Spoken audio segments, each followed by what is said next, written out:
সভাপতি হিসেবে অন্যদের থেকে আপনার আলাদা ভীষণটা কি? বর্তমান সময়ে ছাত্র রাজনীতির বড় চ্যালেঞ্জ হলো মিথ্যার বিরুদ্ধে লড়াই করা, মিথ্যা ফটোকার্ডের বিরুদ্ধে, গুজবের বিরুদ্ধে।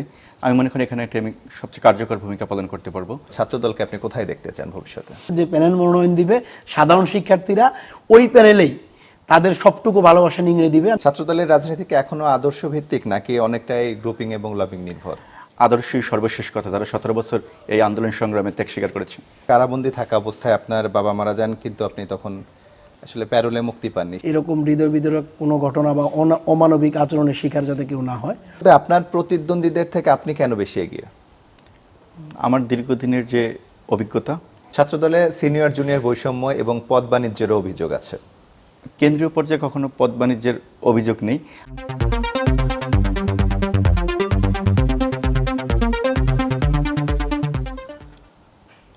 দর্শক শুভেচ্ছা নেবেন, আশিক তমাল স্বাগত জানাচ্ছি চ্যানেল 24 এর নিয়মিত আয়োজন যত কথা অনুষ্ঠানে। আপনারা জানেন গেল 1 মার্চ ছাত্রদলের কেন্দ্রীয় কমিটির মেয়াদ শেষ হয়েছে। হয়তো শিগগিরই কেন্দ্রীয় কমিটি আবার ঘোষণা করা হবে। আগামী নেতৃত্বে কারা আসবেন, তেমন ছাত্র নেতারা আসছেন আমাদের অনুষ্ঠানে অতিথি হয়ে। আজকেও দুজন অতিথি এসেছেন, আমি একটু পরিচয় করিয়ে দিতে চাই। আছেন মঞ্জুরুল আলম রিয়া, তিনি জাতীয়তাবাদী ছাত্রদল কেন্দ্রীয় সংসদের সহসভাপতির দায়িত্ব পালন করছেন। আমাদের সাথে আরও আছেন আব্দুর রহিম রনি, তিনি জাতীয়তাবাদী ছাত্রদল কেন্দ্রীয় সংসদের যুগ্ম সাধারণ সম্পাদক হিসেবে দায়িত্ব পালন করছেন। আমরা প্রথমেই রিয়াদ ভাইয়ের কাছে আসতে চাই। কেমন আছেন আপনি? আমি ভালো আছি, এবং আপনার যে যত কথার যে প্রোগ্রাম, তার মাধ্যমে আপনার যে দর্শক আছে সবাইকে ধন্যবাদ যারা শুনবেন। আপনি পটুয়াখালীর নেহালগঞ্জের একজন সাধারণ ছাত্র থেকে ঢাকা বিশ্ববিদ্যালয়ে পড়ালেখা করেছেন। তারপর এই যে ছাত্রদলের মতো এত বড় একটা সংগঠনের সহসভাপতির দায়িত্ব পালন করছেন, এই যাত্রাটা আসলে কতটা কঠিন ছিল? না, আপনি যেভাবে নেহালগঞ্জকে খুব প্রত্যন্ত গ্রাম হিসেবে চিন্তা করছেন, কিন্তু ছাত্রদল যত বড় সংগঠন তার আদর্শ তত বড়। শহীদ প্রেসিডেন্ট জিয়াউর রহমান বীরুত্তমের যে জাতীয়তাবাদের যে মহান দর্শন, সেটা বাংলাদেশের প্রত্যেকটি পথে প্রান্তে ছড়িয়ে আছে। আমিও সেরকম প্রত্যন্ত এলাকা হলো, সেখানেও শহীদ প্রেসিডেন্ট জিয়াউর রহমান বীরুত্তমের যে আদর্শ তা আমার ফ্যামিলি থেকে আমি পেয়েছি, এবং সেখান থেকে আমার জাতীয়তাবাদী ছাত্রদলের এই পথ চলা শুরু। আব্দুর রহিম রনি, আপনি কেমন আছেন? জি আলহামদুলিল্লাহ, ভালো আছিল। আপনিও ঢাকা বিশ্ববিদ্যালয়ে এসএম হল থেকে কেন্দ্রীয় ছাত্রদলের নেতৃত্বে এসেছেন। আপনার এই যাত্রাটা আসলে কেমন ছিল? আমাদের যেহেতু আমার বিরোধী ছাত্র সংগঠনের মাধ্যমে আমার রাজনীতি শুরু, বাংলাদেশ জাতীয়তাবাদী ছাত্র দলের, স্বাভাবিকভাবে আমাদের এই যাত্রাটা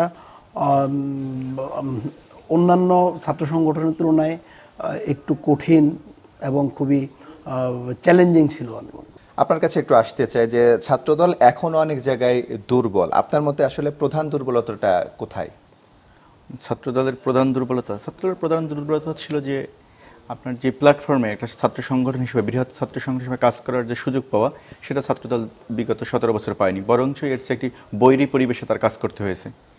তা আমার মনে করি, এবং সামনের দিনে এইটার পাশাপাশি একটি বড় একটি দুর্বলতা বা একটি প্রতিকূল পরিস্থিতি আছে, সেটা হচ্ছে দেশে একটি গুজব, মিথ্যা ফটোকার্ড, এর বিরুদ্ধে ছাত্রদলকে আগামীতে লড়তে হবে। এটা হলো চ্যালেঞ্জ। আর দুর্বলতা ছিল বড় প্ল্যাটফর্মে কাজ করতে না পারার সুযোগ। ছাত্রদলের রাজনীতি কি এখনো আদর্শ ভিত্তিক নাকি অনেকটাই গ্রুপিং এবং লবিং নির্ভর?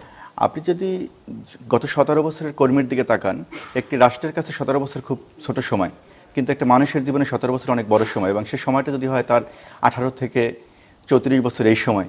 সুতরাং এখানে আসলে পাওয়ার আর দেওয়ার কিছু নাই, এখানে আদর্শই সর্বশেষ কথা, যারা 17 বছর এই আন্দোলন সংগ্রামে ত্যাগ স্বীকার করেছে।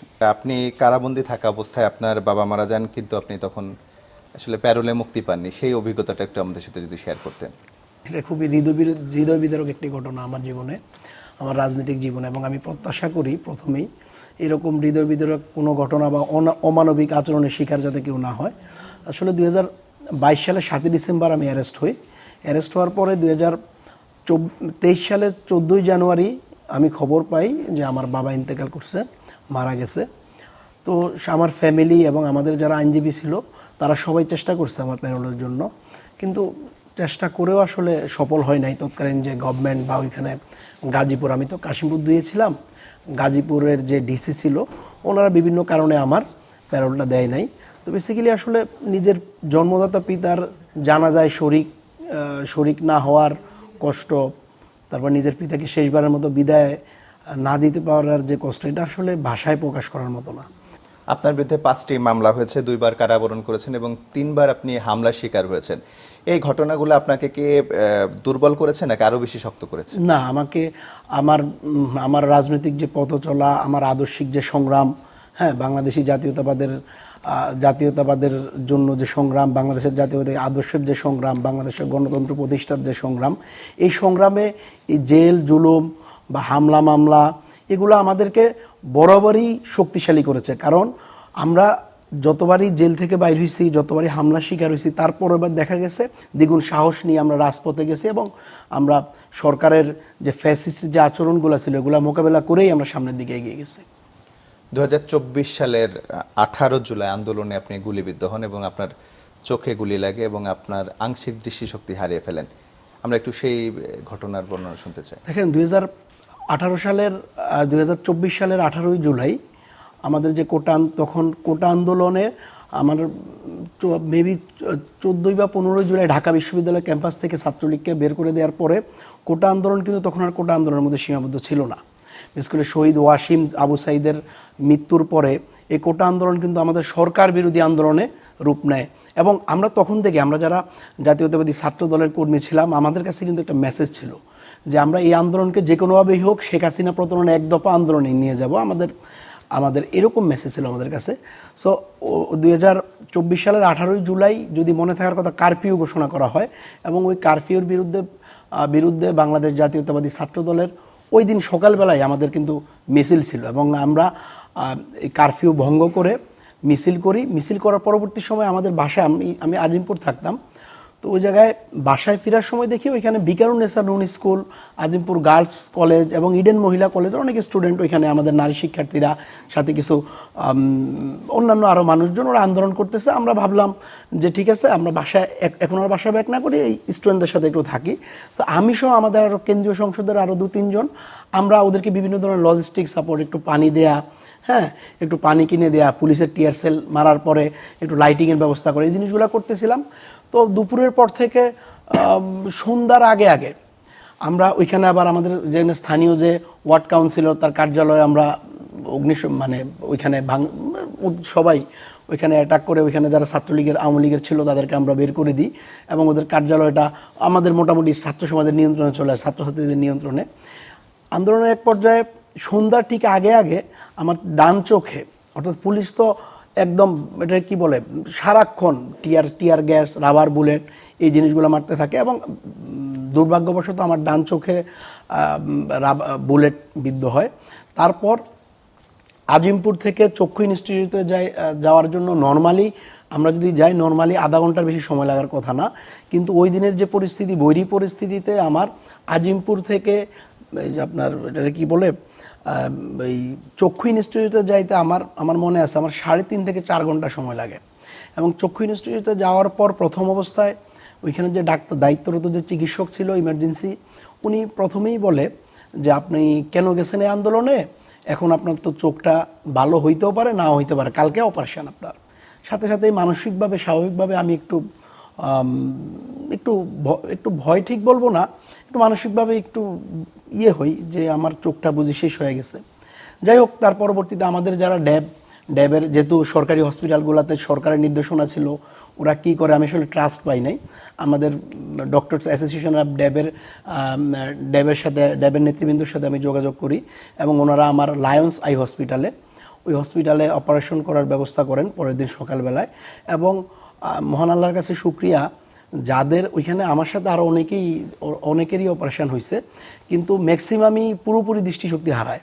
কিন্তু মহান আল্লাহর কাছে শুকরিয়া যে আমার প্রথম দিকে ডাক্তাররা আসলে 100% ছিল না, কনফার্ম ছিল না কতটুকু কি ক্ষতি হয়, কিন্তু একটা পর্যায়ে ধাপে ধাপে আমি ভালোই রিকভার করি। এখন ডাক্তারদের বাসায় আর কি এটা যে আপনার 20 থেকে 25% যে দৃষ্টিশক্তি আছে এটা পার্মানেন্টলি ড্যামেজ, এবং পরবর্তীতে আমি উন্নত চিকিৎসার কথা বললে ওনারা নিরুৎসাহিত করে যে আপনার এই চোখের জিনিস, এইটাতে আবার যদি আপনি অপারেশন করেন এটা ভালো হইতে পারে, খারাপ হওয়ার সম্ভাবনা আছে। এখন কি আপনি চোখের দৃষ্টি পুরোপুরি ফিরে পেয়েছেন? না, আমার ডান চোখে, আমার বাম চোখে কোনো সমস্যা নাই। আমার ডান চোখের সামনে মনে হয় আমি যদি বাম চোখটা বন্ধ করি, ধোয়ার মতো একটা লেয়ার সবসময় পড়ে থাকে এবং আমার এখনও কিছু ড্রপ চলে। এর পরবর্তীতে হয়তো আমি উন্নত চিকিৎসা কি নিয়েছেন পরে? উন্নত চিকিৎসা বলতে আমার ওই লায়ন্স আই হসপিটালে করার পরে আমাদের ড্যাবের ডক্টর মেহবুব কাদির বাংলাদেশ আই হসপিটালে, ওখানে আমি রেগুলার ওনার আন্ডারেই রেগুলার আমার ট্রিটমেন্ট হচ্ছে। উন্নত চিকিৎসা বলতে চোখের শুধুমাত্র ওই যে ড্রপ রিলেটেড বিভিন্ন ধরনের ড্রপ। ওনারা এখন কি বলছেন যে ওনারা বলছে যদি কোনো ভালো হওয়ার কোনো চান্স থাকতো তাহলে ওনারা দেশের বাইরে পাঠাইতো। এখন তো ধরেন সরকার আছে বা তার আগেও আমাদের ইলেকশনের আগেও, কিন্তু ওনারা একটু রিস্কি মনে করতেছে এটারে। যদি এখানে যায় আবার অপারেশন করা হয়, এটা ভালো হইতে পারে আবার খারাপ হওয়ার সম্ভাবনা আছে। আচ্ছা আচ্ছা, এই যে এত ত্যাগ, এত অত্যাচার, নির্যাতন, এত কিছুর পরে পরিবার কখনো বলেছে যে রাজনীতি থেকে সরে আসো, বা আপনার কখনো মনে হয়েছে যে আর দরকার নেই, থেমে যাই? আমার ব্যক্তিগতভাবে কখনোই মনে হয় না, এবং আমি আসলে আমাদের যে আন্দোলন সংগ্রাম এটাকে ব্যক্তিগতভাবে বললে আমি খুবই এনজয় করতাম। একটু চ্যালেঞ্জিং যে টাইম, অর্থাৎ অ্যাডভেঞ্চার ছিল এই জায়গায়, যে পুলিশের সাথে মোকাবেলা করে আমার মিছিল করা লাগবে, মিছিল করে আমার আবার সেভ এক্সিট নেওয়া লাগবে, আবার আমাদের বিভিন্ন এজেন্ডা ছিল, বিভিন্ন দায়িত্ব দিত পার্টি, মাঝে মাঝে দায়িত্ব থাকতো। ওই দায়িত্বগুলা পুলিশ, ছাত্রলীগ, আওয়ামী লীগের সামনে বা ওদের সাথে লুকোচুরি করে আমরা এগুলো সফল করে আসতাম বা করে আসতাম। এই বিষয়গুলো আমি খুব এনজয় করতাম। আর আপনি ফ্যামিলির কথা যদি বলেন, বাংলাদেশে আমরা যারা মধ্যবিত্ত ফ্যামিলির সন্তান, ঢাকা বিশ্ববিদ্যালয় থেকে পড়াশোনা শেষ করেছি, এখনও আরও অন্য জায়গায় পড়াশোনা করতেছি, তো আমাদের সবার ফ্যামিলিরই আসলে আমাদের কাছে এক্সপেকটেশন থাকে, 8-10 জনের যেরকম এক্সপেকটেশন আমারও ওইরকমই ছিল এবং বলতো। তবে এখন বলতে কি লাস্ট 18-22 সালের পর থেকে আসলে আমার ফ্যামিলির লোকজন, ফ্যামিলি যে আছে আমার আম্মা বা দাদা দাদি, ওনারা আর খুব বেশি আমাকে কিছু রাজনীতি করবো, আচ্ছা করুক, রাজনীতিটা করুক। আপনি কেন্দ্রীয় সহসভাপতির দায়িত্ব পালন করছেন, এই সহসভাপতি হিসেবে আপনার বড় অর্জনগুলো কি কি? সহসভাপতি হিসেবে বড় অর্জন হলো যে আমি দেশের 3টা জেলায় শিক্ষা প্রতিষ্ঠানগুলো কাজ করতে পেরেছি, যেখানে আমি সাধারণ শিক্ষার্থীদের মনোভাব শুনতে পেয়েছি, তারা কিভাবে আগামী ছাত্র রাজনীতি প্রত্যাশা করে। এবং এই রিজনটা ছিল ফেনী, নোয়াখালী, লক্ষ্মীপুর। যদিও এটা একটু বিএনপি অধ্যুষিত এলাকা, এখানে দেশনেত্রী বেগম খালেদা জিয়ার বিভিন্ন উন্নয়ন কর্মকাণ্ড আছে, তারা বেগম খালেদা জিয়াকে কীভাবে দেখে এবং তারা আগামী ছাত্র রাজনীতি কীভাবে দেখতে চায়, সেটা আমার কাছে মনে হয়েছে একটি অর্জন। এবং আমি হলের দায়িত্বেও ছিলাম, তখন আমরা খুব ছোট পরিসরে দায়িত্ব পালন করতে পেরেছি। মানুষ আসলে কিভাবে দেখে বাংলাদেশের ছাত্র রাজনীতিকে। 5ই আগস্টের পরবর্তীতে একটা নতুন প্রেক্ষাপট তৈরি হয়েছে, সেখানে 2টা বিষয় ছিল। একটা হচ্ছে 17 বছরে ছাত্রলীগ যে বিভৎস রাজনীতি উপহার দিয়েছে, যাতে সাধারণ শিক্ষার্থীদের ছাত্র রাজনীতি সম্পর্কে একটি বিরূপ প্রতিক্রিয়া ছিল। সেখান থেকে ছাত্র রাজনীতিকে একটি ইতিবাচক দ্বারা ফিরিয়ে আনার জন্য যে আমরা বাংলা জাতীয়তাবাদী ছাত্র দলের বর্তমান কমিটির নেতৃত্বে কাজ করেছি, সেটা আমার জন্য একটি বড় চিন্তার জায়গা ছিল, বড় কাজ করার একটা প্ল্যাটফর্ম ছিল। এবার আপনি সভাপতি প্রার্থী, যদি আপনি সভাপতি হন বা সভাপতি হিসেবে অন্যদের থেকে আপনার আলাদা ভিশনটা কি? আমার আলাদা ভিশনটা হলো যে, আপনি জানেন আমি কম্পিউটার সায়েন্সের শিক্ষার্থী ছিলাম। তো বর্তমান সময়ে ছাত্র রাজনীতির বড় চ্যালেঞ্জ হলো মিথ্যার বিরুদ্ধে লড়াই করা, মিথ্যা ফটোকার্ডের বিরুদ্ধে, গুজবের বিরুদ্ধে। আমি মনে করি এখানে আমি সবচেয়ে কার্যকর ভূমিকা পালন করতে পারবো। এবং আমি যদি কর্মসূচিভিত্তিক ছাত্র সংগঠনের কথা চিন্তা করি, কর্মসূচিভিত্তিক ছাত্র সংগঠন যেটা বর্তমান বাংলাদেশের গণপ্রজাতন্ত্রী বাংলাদেশ সরকার মাননীয় প্রধানমন্ত্রী জনাব তারেক রহমানের যে পরিকল্পনা আছে, আমি একাধিকবার বলেছি, যেমন মাদকমুক্ত বাংলাদেশ বলেন অথবা বৃক্ষরোপণের যে কর্মসূচি, সেখানে বাংলাদেশ জাতীয়তাবাদী ছাত্রদল সরাসরি কাজ করার সুযোগ আছে। আমি বাংলাদেশ জাতীয়তাবাদী ছাত্রদলকে সেই সুযোগ করে দেওয়ার চেষ্টা করতে পারবো। একই সাথে আমরা একটি সাধারণ কথা বলি যে শিক্ষার্থী বান্ধব পরিবেশ, কথাটা খুব সাধারণ হলে আসলে এটা তো বেসিক নিড এবং এটার কার্যপরিধি অনেক বেশি। একটা নারী যেরকম শিক্ষা প্রতিষ্ঠানে আসবে তখন সে নিরাপদ বোধ করবে, একজন সাধারণ শিক্ষার্থী তাকে হল থেকে বের করে দেওয়া হবে না, সে কোনো নির্যাতনের শিকার হবে না, এরকম অনেক, এটার কার্যপরিধি এত বেশি, সেজন্য সেটা নিয়েও আমরা কাজ করব। এটাই। আপনি যে ফটোকার্ডের কথা বলছিলেন, এটা কি এখন করাই সম্ভব না, নাকি সভাপতি হওয়ার পরে শুরু করবেন এই কাজ? না, আপনি যদি কাজ করার বড় প্ল্যাটফর্ম না পান, আপনি যত পদেই থাকেন না কেন, দায়িত্ব থাকেন না কেন, সেটা আপনি সম্ভব হবে না। তো আমার কাছে মনে হয় যে আপনার প্ল্যাটফর্ম পেতে হবে আগে। এটা তো আসলে বাংলাদেশের এখন একটা ক্যান্সারের মতো একটা সমস্যা, শুধুমাত্র ছাত্র সংগঠনগুলো না, সেটা আপনি বাংলাদেশের প্রধানমন্ত্রী পর্যন্ত রক্ষা পাচ্ছেন এই মিথ্যে গুজব বা ফটোকার্ড থেকে। তো এটা আসলে রাষ্ট্রের জন্য কাজ করতে হবে। আমি মনে করি ছাত্র সংগঠন হিসেবে আমি এখানে সবচেয়ে বেশি ভূমিকা রাখতে পারবো। আপনি তো প্রযুক্তিতে পড়াশোনা করেছেন, এইটা রাজনীতি, এই দুইটা বিষয় কিভাবে আসলে ব্যালেন্স করতেন? পড়ালেখার চাপ তো একটু বেশি সাধারণত। হ্যাঁ, আমাদের একাডেমিক ক্লাস বা ল্যাব অনেক বেশি থাকে। তো তো এখানে কিছু সমস্যা তো হয়েছে, যেমন আমি এই রাজনীতি করতে এসে একাধিক ল্যাবে আমার ফেলও আছে, থিওরিটিক্যাল কোর্সে আমার ফেল না থাকলেও আমার ল্যাব ক্লাসগুলো আমি অ্যাটেন্ড করতে পারিনি। আমাদের এটা ছিল কন্টিনিউয়াস ইভ্যালুয়েশন, আপনার কোনো ফাইনাল এক্সাম হবে না, আপনি প্রত্যেক সপ্তাহে পরীক্ষা, শেষে নাম্বার এটাই কাউন্ট হবে। আমি ল্যাব প্রোগ্রামের জন্য করতে পারিনি, যার জন্য শেষে ফেল এসেছে, কিন্তু ওভারঅল আমি পাস করেছি। তো এরকম স্যাক্রিফাইস তো আছেই। আচ্ছা, আপনি যদি সভাপতি নির্বাচিত হন, এক বছরে কি কি করতে চান? এক বছরে প্রথম এক বছরে আমি মনে করি যে বিগত স্বৈরাচার বা ফ্যাসিস্টের সময় বাংলাদেশের জাতীয়তাবাদী ছাত্রদলের ছাত্রদলটা গতিশীল না, আমি কাউকে ব্লেম করতেছি না, মানে সব কমিটি আমরা সব সময় আপ অ্যান্ড রানিং রাখতে পারিনি। তো আমি মনে করি যে আমি এক বছরের ভিতরে বাংলাদেশের জাতীয়তাবাদী ছাত্রদলের সকল ইউনিটের এই কমিটিগুলো আপ অ্যান্ড রানিং করার মাধ্যমে যে কোনো কর্মসূচি বলেন, সেটা জাতীয় ইস্যু বলেন অথবা জনাব তারেক রহমানের যে কোনো পরিকল্পনা বলেন, সেখানে আমি শক্তিশালী একটা ভূমিকা রাখার চেষ্টা করব। আরেকটা বিষয় হচ্ছে রাজপথের আন্দোলন। এই যে আপনার আন্দোলন সংগ্রামের মাধ্যমে সরকার পতন হলো, নতুন সরকার আসলো, আপনারা এখন ক্ষমতাসীন। এই ক্ষমতাসীন যারা থাকেন তাদের প্রতি আসলে সাধারণ শিক্ষার্থীরা কতটা ভরসা করতে পারে? না, বাংলাদেশের ক্ষমতাসীনদের ইতিহাস তো একটু নেগেটিভ, যার জন্য একটু ক্ষমতাসীনদের উপর মানুষ ভরসা করতে পারে না। কিন্তু আপনি দেখবেন যে 5ই আগস্টের পর বাংলাদেশ জাতীয়তাবাদী ছাত্রদল সবচেয়ে ইতিবাচক রাজনীতি শুরু করেছে। 5ই আগস্ট বলেন এবং 12ই ফেব্রুয়ারি যখন বাংলাদেশ জাতীয়তাবাদী দল বিএনপি রাষ্ট্র পরিচালনার দায়িত্ব পেয়েছে, তারপর থেকে দেখবেন বাংলাদেশের একটি শিক্ষা প্রতিষ্ঠানে কোনো সাধারণ শিক্ষার্থী নির্যাতনের ঘটনা ঘটেনি, একটি হল দখলের ঘটনা ঘটেনি। তাহলে আমি মনে করি যে ইতিবাচক কাজের শুভ সূচনা করেছে, এটা যদি অব্যাহত থাকে তাহলে সাধারণ শিক্ষার্থীরা অতীতের মতো বাংলাদেশ জাতীয়তাবাদী ছাত্রদলের উপরই আস্থা পাবে। এবং এই সামগ্রিক রাজনীতির যে নষ্ট করেছে তার জন্য বাংলাদেশ জাতীয়তাবাদী ছাত্রদল কিন্তু দায়ী না। তার 90-এর মতো বাংলাদেশ জাতীয়তাবাদী ছাত্ররা আবারও সাধারণ শিক্ষার্থীদের সেই আস্থা অর্জন করতে পারবে বলে আমি বিশ্বাস করি। এটি রনির কাছে আসতে চাই। আপনি গেজেটেড জুলাই যোদ্ধা, এই যে আন্দোলন হলো, এই আন্দোলনের সুফল কি ছাত্রদল আদৌ রাজনৈতিকভাবে কাজে লাগাতে পারছে? না, এই আন্দোলনের কোনো সুফল নেওয়ার জন্য ছাত্রদল আন্দোলন করে নাই। আমরা আন্দোলন করছি শেখ হাসিনার পতনের জন্য। আলহামদুলিল্লাহ শেখ হাসিনার পতন হয়েছে এবং আমাদের যে চাওয়া বাংলাদেশের গণতন্ত্র প্রতিষ্ঠা পাবে, বাংলাদেশের মানুষ ভোটাধিকার প্রয়োগ করবে এবং সরাসরি মানুষের ভোটে বাংলাদেশে একটি সরকার গঠিত হবে, এবং এটা হয়েছে। এটার কোনো সুফল বেসিক্যালি মানে এই আন্দোলনের সুফল ক্যাশ করার জন্য ছাত্রদল বা আমরা আন্দোলন করি নাই। ঢাকা বিশ্ববিদ্যালয়ের ছাত্র রাজনীতি নিয়ে একটু কথা বলতে চাই। সেখানে ছাত্রদলের অবস্থান কি খুবই দুর্বল এখন? না, ব্যাপারটা হলো কি, খুবই দুর্বল না। আপনি যদি দেখেন বাংলাদেশ জাতীয়তাবাদী ছাত্রদল ছাড়া অন্যান্য যে ছাত্র সংগঠনগুলোকে আপনারা এখন দেখেন বা শিক্ষার্থীরা এখন দেখে, তারা সবাই কিন্তু হলে ছিল, তারা ডিপার্টমেন্টে ছিল, তারা খেলার মাঠে ছিল, তারা ক্যাম্পাসে ছিল। একমাত্র 17 বছর বাংলাদেশ জাতীয়তাবাদী ছাত্রদল ক্যাম্পাসেও থাকতে পারি নাই, হলেও থাকতে পারি নাই, খেলার মাঠেও থাকতে পারি নাই। এখন হয়েছে কি? এতে হয়েছে আমাদের যে লিডারশিপ ছিল বিভিন্ন হলে, আমাদের বিভিন্ন ডিপার্টমেন্টে, আমাদের ওই নেতাদের অনেক সময় সাধারণ, যেহেতু আমরা থাকতে পারি নাই ওদের সাথে খেলাধুলা করতে পারি নাই, ওদের সাথে গ্রুপ স্টাডি করতে পারি নাই, ওদের সাথে হলে আড্ডা দিতে পারি নাই, ওদের সাথে হলে রুমে থাকতে পারি নাই, সো তারা আমাদেরকে চিনে না, আমরাও তাদের অনেক ক্ষেত্রে দেখা যায় আমরা চিনি না।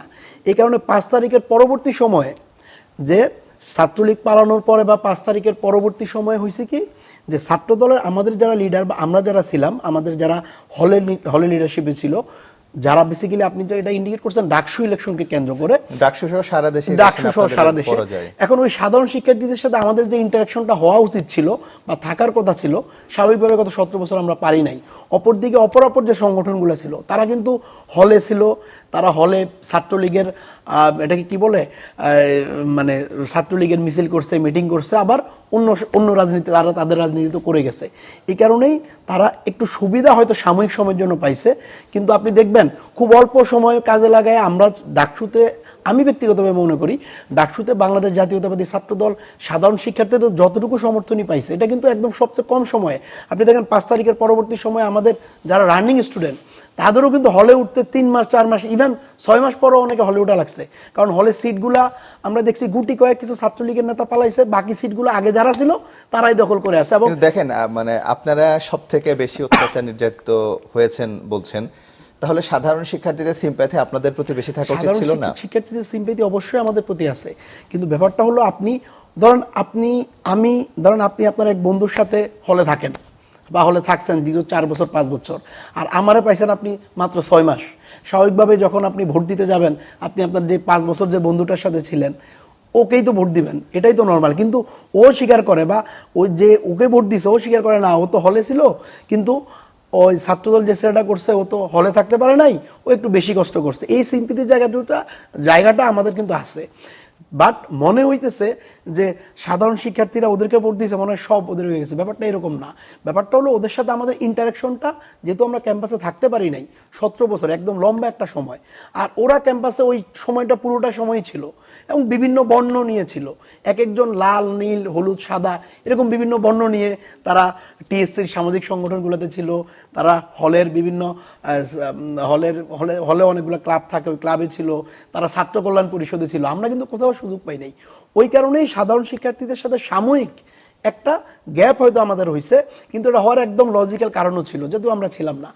ওই আর অপর যে ছাত্র সংগঠন তারা এই সুবিধাটা নিয়ে হয়তো ইমিডিয়েটলি একটু ভালো করছে, কিন্তু ইনশাল্লাহ আমাদের শিক্ষার্থীরা, আমাদের ছোট ভাইরা বা আমরা সবাই যখন আমরা হলে আসি, এখন আমাদের সাথে সাধারণ শিক্ষার্থীদের ইন্টারাকশন হচ্ছে, আমরা ওদের সাথে খেলাধুলা করি, আমরা ওদের সাথে গ্রুপ স্টাডি করি, আমরা ওদের সাথে আড্ডা দিই, আমরা ওদের সাথে রুম শেয়ার করতেছি, এবং আগামী 6 মাস বা 1 বছরের মধ্যে ইনশাল্লাহ ছাত্রদল মানে তাদের, আপনি যেটা বলছেন আমাদের এক্সপেক্টেড যে পজিশন সাধারণ শিক্ষার্থীদের কাছে, বা আপনি যদি ছাত্র সংসদ ইলেকশনও দেন আগামী 6 থেকে 1 বছর পরে, 6 মাস থেকে 1 বছর পরে, ইনশাল্লাহ আমরা সবচেয়ে বেশি ভালো করবো এবং সবচেয়ে জনপ্রিয় ছাত্র সংগঠন হিসেবে সাধারণ শিক্ষার্থীরা আমাদের নির্বাচিত করবে ইনশাল্লাহ। এর একই প্রসঙ্গে আপনার কাছে একটা প্রশ্ন করতে চাই, যারা আন্দোলনের অংশ হিসেবে সরকার গঠন করলো, মানে সরকারের অংশ হলো, তাদের ছাত্র সংগঠন ডাকসুতে পঞ্চম হলো, এর কারণটা কি? এর কারণ আছে।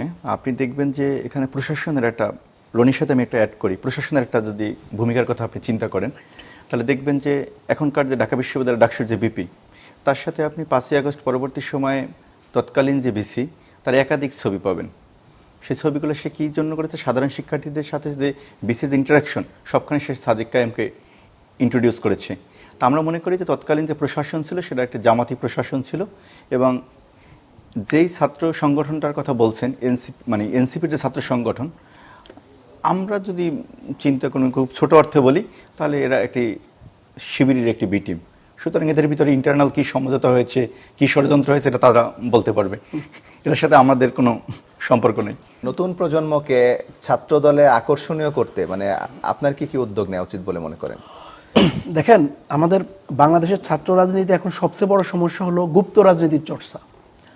আপনি নতুন প্রজন্মকে একটা ছাত্র সংগঠন, বা আমরা যে গুপ্ত ছাত্র সংগঠন বলি, তো ওই ছাত্র সংগঠন বিভিন্নভাবে ওই নতুন আমাদের যে নিউ জেনারেশন আছে, নতুন শিক্ষার্থীরা আছে, বিভিন্ন ধরনের নন পলিটিক্যাল আবরণে পলিটিক্স খাওয়াচ্ছে। এখন এই নতুন প্রজন্মের আমাদের শিক্ষার্থীদের কাছে ছাত্রদলকে রিপ্রেজেন্ট করার জন্য আমি মনে করি ছাত্রদলের, বাংলাদেশ জাতীয়তাবাদী ছাত্রদলের সাংগঠনিকভাবে না, কিন্তু বিভিন্ন কালচারাল ইভেন্টের মাধ্যমে, বিভিন্ন স্পোর্টস ইভেন্টের মাধ্যমে, বা বিভিন্ন যেমন বৃক্ষরোপণ কর্মসূচি, বিভিন্ন সামাজিক ওয়েলফেয়ার কর্মসূচির মাধ্যমে আমাদের স্কুল কলেজ লেভেলে পৌঁছে দেওয়া উচিত। স্কুল কলেজ লেভেলে ছাত্রদলকে পৌঁছে দেওয়া উচিত, সাংগঠনিকভাবে না। কিন্তু আমি ব্যক্তিগতভাবে উচিত বলছেন, আপনারা কি এটা শুরু করেছেন? আমাদের মোটা দাগে শুরু না হলে আমাদের কিন্তু কার্যক্রম বিভিন্ন জেলায় চলমান আছে, কিন্তু আমি ব্যক্তিগতভাবে প্রত্যাশা করি এই কার্যক্রমটা আরো বড় পরিসরে করা উচিত। কেন? কারণ হলো, দেখেন আপনি স্কুল কলেজ পর্যায়ে থেকে, আমরা কিছুদিন আগে সাতক্ষীরায় একটা ঘটনা যদি আপনি খেয়াল করেন, সাতক্ষীরা ক্লাস 7-এর একটা শিক্ষার্থী, সে যে কোনো একটা ছাত্র সংগঠনের একটা ইউনিয়ন বা থানার প্রেসিডেন্ট সেক্রেটারি হয়ে গেছে। দেখেন, সেই স্কুল থেকে ওরা সাংগঠনিক রাজনীতির চর্চা শুরু করছে। এখন আপনি যদি এই স্কুল এবং কলেজ লেভেলে, ইন্টার যে এসএসসি লেভেলে যদি আপনি শিক্ষার্থীদের আমাদের যে বাংলাদেশি ন্যাশনালিজম যে কনসেপ্ট, এই কনসেপ্টের সাথে পরিচয় করাই দিতে না পারে, অর্থাৎ আমি তো সাংগঠনিকভাবে গেলে এখানে আবার অন্য সমস্যা তৈরি হইতে পারে। আমি ব্যক্তিগতভাবে সাংগঠনিকভাবে যাওয়ার বিরোধী, বাট আপনি যদি বিভিন্ন সোশ্যাল ওয়ার্কের মাধ্যমে, কালচারাল ইভেন্টের মাধ্যমে, স্পোর্টস রিলেটেড প্রোগ্রামের মাধ্যমে যদি আমি ওই জায়গায় পৌঁছাই, তাহলে কিন্তু আমি একটা শেপিং করতে পারবো, এবং ওই নিউ জেনারেশনের যারা শিক্ষার্থী, যারা বিশ্ববিদ্যালয় লেভেলে পরবর্তীতে আসবে, আসলে কি হবে, আমি যদি স্কুল থেকে একটা স্টুডেন্টদের সাথে একটা শেপিংয়ের মধ্যে রাখি, বিভিন্ন খেলাধুলার মাধ্যমে, বিভিন্ন সামাজিক কর্মকাণ্ডের মাধ্যমে, বিভিন্ন কালচারাল ইভেন্টের মাধ্যমে, তাহলে কিন্তু আমি আমার প্রোডাক্টটা বিশ্ববিদ্যালয়ে একদম তৈরি করা পাইতেছি। আমার যে গুপ্ত রাজনীতির যে সমস্যা আমাদের মানে বাংলাদেশ জাতীয়তাবাদী ছাত্র দল, ইভেন আপনি বামপন্থী ছাত্র সংগঠনগুলোর সাথে আপনি এখন কথা বলেন, তারাও একই আতঙ্কে আছে। আপনি রাজশাহী বিশ্ববিদ্যালয় কেন্দ্রিক আমাদের যারা কাজ করছে, ওইখানে বাম সংগঠনগুলোর নিয়ন্ত্রণে কিন্তু অনেক সময় দেখা যায় গুপ্তরাজ ওরাই নিয়ন্ত্রণ করতেছে, ওরাই ওদের এজেন্ট ওইখানে ঢুকাই দিতেছে। সো নতুন প্রজন্মের কাছে ছাত্রদলকে উপস্থাপন করার জন্য আমি মনে করি সামাজিক মানে সরাসরি সাংগঠনিক রাজনীতির বাইরে যায় স্কুল এবং কলেজ পর্যায়ে সামাজিক তারপরে স্পোর্টস রিলেটেড, কালচারাল, এই ধরনের প্রোগ্রামগুলোর মধ্যে দিয়ে ছাত্রদলকে আমরা রিপ্রেজেন্ট করবো ইনশাল্লাহ। এটা কি আপনি সাধারণ সম্পাদক নির্বাচিত হলে? আমি সাধারণ সম্পাদক যদি নির্বাচিত হই, আল্লাহ যদি আমার ভাগ্যে রাখে, আমাদের জাতীয়তাবাদী ছাত্র দলের সাংগঠনিক অভিভাবক দেশনায়ক জনাব তারেক রহমান যদি আমাকে নির্বাচিত করেন, তাহলে তো আমি করবই। কিন্তু আমি না হলেই যে করব না এমন না। আমাদের যারা বড় ভাই আছে, আমাদের যারা বন্ধু আছে, ইভেন আমাদের যারা ছোট ভাই আছে, যেই হোক আমি সর্বোচ্চ চেষ্টা করব। ইভেন আমি কথা বলি, আমি সর্বোচ্চ চেষ্টা করব এই আইডিয়াগুলো অ্যাকসেপ্ট করার না করা লিডারশিপ যে শীর্ষ নেতৃত্বে নির্বাচিত তার বিষয়, বাট আমি আমার জায়গা থেকে সর্বোচ্চ চেষ্টা করব। কারণ আমি চাই আমার সংগঠনটা ভালো থাকুক। যখন আমি সাবেক হব আমার এই সংগঠন, আমি যখন টিসিতে আসবো, আমি দেখবো আমার সংগঠনের ছোট ভাইরা আড্ডা দিচ্ছে, আমার সংগঠনের ছোট ভাইরা রাজু ভাস্কর্যের নিচে স্লোগান দিচ্ছে, বক্তব্য দিচ্ছে, এটা আমার ভালো লাগবে। আর আমাদের আসলে জাতীয়তাবাদী ছাত্রদল আমাদের কাছে আসলে শুধুমাত্র যে সংগঠন এরকম না, এটা আমাদের আবেগ, অনুভূতি, ভালোবাসা, আপনি যাই বলেন, যত প্রকারেই বলেন, এই ছাত্রদলের নিয়েই আসলে বেসিক্যালি আমাদের এই ছাত্র জীবনটা শেষ হওয়ার পথে। তো এই ছাত্রদলটাই আসলে আমাদের কাছে সব। এটা কে কীভাবে মনে করে জানি না, কিন্তু আমরা যারা ছাত্রদল করি, দীর্ঘ এই সময়টা ছাত্রদল করছি, আমাদের কাছে ছাত্রদলটা অনেকটা আবেগ। এটা একটা মানে আবেগ বা ভালোবাসা, আপনি যাই বলেন, এরকম। রিয়াদ, ছাত্রদলের বিরুদ্ধে চাঁদাবাজির অভিযোগ প্রায় গণমাধ্যমে আসে, এই অভিযোগটা কতটা সত্য বলে আপনি মনে করেন? যতটা আসে ততটা সত্য না। খুব সংক্ষেপে বলি, আমরা কিছু জায়গায় আমরা তদন্ত করতে গিয়ে দেখেছি যে এখানের বাস্তবতার সাথে যে নিউজ আসে তার সাথে বাস্তবতার কোনো মিল নেই। আমি যদি আপনাকে একটি ঘটনার কথা বলি, আপনি দেখে থাকবেন কিনা, ঢাকা কলেজের একটি ঘটনা ছিল যেটা আমি তদন্ত কমিটির সদস্য ছিলাম। সেখানে নিউজটা এসেছিল যে ঢাকা আবরারের মতো ঢাকা কলেজের এক শিক্ষার্থীকে ছাত্রদলের রাতভর নির্যাতন, এরকম শিরোনামে ডেলি ক্যাম্পাস নিউজ করেছিল। কিন্তু আমি যখন সেখানে তদন্ত করতে গিয়েছি, পূর্বস্থ বলেন, তার রুমমেট, 8 জন রুমমেট এবং সাধারণ শিক্ষার্থী বলেন, ছাত্রদলের সবার যখন কাছ থেকে আমি তথ্য নিয়েছি, তার গায়ে একটি হাতও তোলা হয়নি, মানে একটা থাপ্পড়ের ঘটনা ঘটেনি। তো এই ধরনের ফ্রেমিংও ছাত্রদলের বিরুদ্ধে হয়েছে। দু একটা ঘটনা যে বাজে ঘটনা ঘটেছে, কিন্তু যেটা যেভাবে ফ্রেমিং করা হয়েছে, ঘটনার রেশিওটা এরকম না। এবং যেখানে আমরা সত্যতা পেয়েছি সেখানে আমরা ব্যবস্থা নিয়েছি, ছাত্রদল সাংগঠনিকভাবে ব্যবস্থা নিয়েছে, এবং সেই বহিষ্কার নিয়ে এখন অনেকে ছাত্রদল করতে পারতেছে না। ছাত্রদলে সিনিয়র জুনিয়র বৈষম্য এবং পদ বাণিজ্যেরও অভিযোগ আছে। কেন্দ্রীয় পর্যায়ে কখনো পদ বাণিজ্যের অভিযোগ নেই। আর এটা এক ধরনের মানে রিউমার বা গুজবের মতো আসলে চলে যে এটা হয়েছে, তাহলে এজন্য সবাই এখানে দীর্ঘদিন আন্দোলন সংগ্রাম এবং ত্যাগের মাধ্যমেই কমিটিতে পদায়িত হয়। আমরা অনুষ্ঠানের প্রায় শেষ পর্যায়ে চলে এসেছি। রনি, আপনার কাছে জানতে চাই, এত কিছু হারিয়ে আপনি এখনো রাজনীতিতে আপনার শেষ লক্ষ্যটা কি বলে মনে করেন? রাজনীতিতে আসলে শেষ লক্ষ্য বলতে আপনি যদি বলেন ছাত্রদলের রাজনীতিতে শেষ লক্ষ্য, ছাত্রদলের রাজনীতিতে শেষ লক্ষ্য আমার মতো আর 10 জন যেরকম চায়, আমি আসলে শীর্ষ নেতৃত্বে পদপ্রত্যাশী এবং বাংলাদেশের সাধারণ শিক্ষার্থীদের জন্য কাজ করতে চাই। বাংলাদেশি ন্যাশনালিজম অর্থাৎ বাংলাদেশি জাতীয়তাবাদী আমাদের যে আদর্শিক অবস্থান, এই আদর্শের জন্য কাজ করতে চাই। আমাদের যে প্রাইম মিনিস্টার দেশনায়ক জনাব তারেক রহমানের যে রাষ্ট্র গঠনের যে যুদ্ধ, ওই যুদ্ধে আমি শরিক হতে চাই। এটাই আমার রাজনীতিতে আমাদের শেষ লক্ষ্য। শুধু আমি না, আমাদের সবারই এরকমই শেষ লক্ষ্য। রিয়াদ, সভাপতি পদে আপনার প্রতিদ্বন্দ্বীদের থেকে আপনি কেন বেশি এগিয়ে? আমার দীর্ঘদিনের যে অভিজ্ঞতা, এবং আমি মনে করি যে ঢাকা বিশ্ববিদ্যালয় সহ ঢাকা শহরের যে ইউনিটগুলো, সেখানে শিক্ষার্থীরা যারা বাংলা জাতীয় ছাত্র দলের কর্মী, তাদের সাথে আমার একটা নিবিড় যোগাযোগ আছে, সেটা দীর্ঘদিন পর্যন্ত। এবং আমি যখন একাধিকবার জেলে ছিলাম, সেখানে তাদের সাথে সেই যোগাযোগ, এবং বাহিরে বলেন, এবং আন্দোলন, জুলাইয়ের যে আন্দোলন, সেখানে একাধিক জায়গায় আমি নেতৃত্ব দিয়েছি, সবাইকে আমি সংগঠিত করেছি। তাই আমার প্রায় 10-12 বছরের এই অভিজ্ঞতা আছে নেতৃত্ব দেওয়ার, সবাইকে সংগঠিত করার। সেখানে সেই জায়গা থেকে আমি অন্য অনেকের চেয়ে আলাদা। সভাপতি হওয়ার পর ছাত্রদলকে আপনি কোথায় নিয়ে যেতে চান? ছাত্রদলকে সাধারণ শিক্ষার্থীদের একটা আস্থার জায়গায় নিয়ে যেতে চাই। সাধারণ শিক্ষার্থীদের ছাত্রদল করতে হবে এরকম না, সাধারণ শিক্ষার্থীরা রাজনৈতিক সম্পর্কে সচেতন হবে, সেটা আমরা করব, এবং ছাত্রদল তার গুণাবলী দিয়ে সাধারণ শিক্ষার্থীকে ছাত্রদলের রাজনীতিকে আকৃষ্ট করতে পারবে, এরকম একটি জায়গায় আমি নিয়ে যেতে চাই। রনির কাছে শেষ প্রশ্ন, ছাত্রদলকে আপনি কোথায় দেখতে চান ভবিষ্যতে? আমি ছাত্রদলকে, বাংলাদেশ জাতীয়তাবাদী ছাত্রদলকে এমন জায়গায় দেখতে চাই যাতে বাংলাদেশের যে কোনো জায়গায়, যে কোনো প্রতিষ্ঠানে ছাত্র সংসদ নির্বাচিত হোক না, যে কোনো প্রতিষ্ঠানে ছাত্র সংসদ নির্বাচিত হোক, বাংলাদেশ জাতীয়তাবাদী ছাত্রদল যে প্যানেলকে সমর্থন করবে, যে প্যানেল মনোনয়ন দিবে, সাধারণ শিক্ষার্থীরা ওই প্যানেলেই তাদের সবটুকু ভালোবাসা নিংড়ে দিবে। আমি ছাত্রদলকে ওই জায়গায় দেখতে চাই। জনাব মঞ্জুরুল আলম রিয়াদ এবং আব্দুর রহিম রনি, আপনাদের দুজনকে অসংখ্য ধন্যবাদ আমাদেরকে সময় দেওয়ার জন্য। ধন্যবাদ আপনার। আপনাকেও ধন্যবাদ, যত কথা সকল দর্শকদেরও ধন্যবাদ, অগ্রিম ধন্যবাদ। দর্শক, যত কথা অনুষ্ঠান আজকের মতো এ পর্যন্তই। আগামী পর্বে নতুন কোনো অতিথির সাথে নতুন কোনো বিষয় নিয়ে কথা হবে। সে পর্যন্ত ভালো থাকুন, সুস্থ থাকুন।